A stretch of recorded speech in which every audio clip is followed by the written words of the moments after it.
जब से रूस और यूक्रेन के बीच युद्ध शुरू हुआ है, तब से भारत के लिए सबसे बड़ी चिंता का मसला यह है कि युद्ध क्षेत्र में फंसे भारतीय विद्यार्थियों और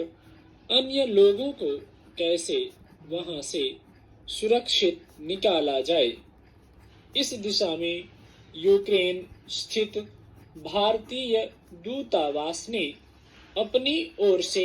भरसक कोशिश की है, लेकिन युद्ध शुरू हो जाने के बाद के हालात में कई तरह की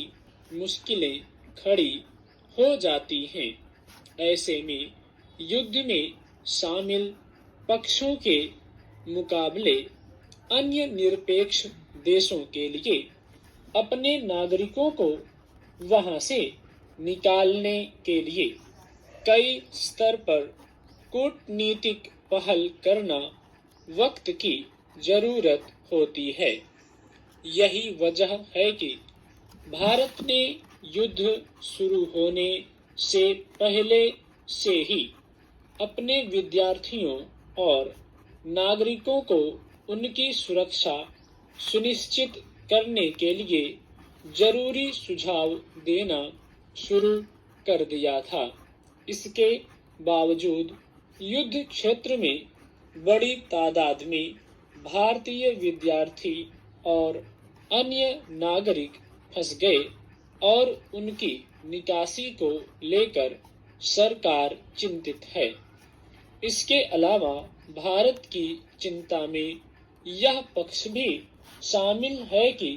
युद्ध किसी भी स्थिति में मानवता के हित में नहीं होता है, इसलिए इसका समाधान बातचीत के जरिए निकाला जाना चाहिए। इस लिहाज से देखें तो भारत ने पहले भी अपनी ओर से युद्ध में शामिल दोनों देशों से यह अपील की थी कि युद्ध के बजाय आपसी वार्ता से विवादित मुद्दों का हल निकाला जाना चाहिए। अब प्रधानमंत्री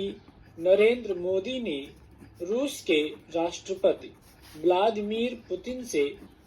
बात करके इस मामले में जरूरी कदम उठाने को लेकर अपना सरोकार सामने रखा।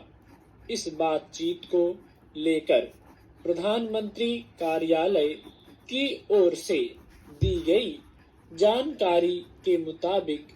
पुतिन ने जहां भारत को यूक्रेन के संबंध में ताजा घटनाक्रम से अवगत कराया, वहीं भारत की ओर से एक बार फिर रूस और नाटो समूह के बीच मतभेदों को ईमानदार वार्ता के जरिए सुलझाए जाने पर जोर दिया। प्रधानमंत्री मोदी ने तत्काल हिंसा रोकने की अपील करते हुए सभी पक्षों से कूटनीतिक संवाद के रास्ते पर लौटने के लिए ठोस प्रयास करने का आह्वान किया। लेकिन इस मामले में जो सबसे संवेदनशील स्थिति पैदा हो गई है, उसके मद्देनजर प्रधानमंत्री ने यूक्रेन में भारतीय नागरिकों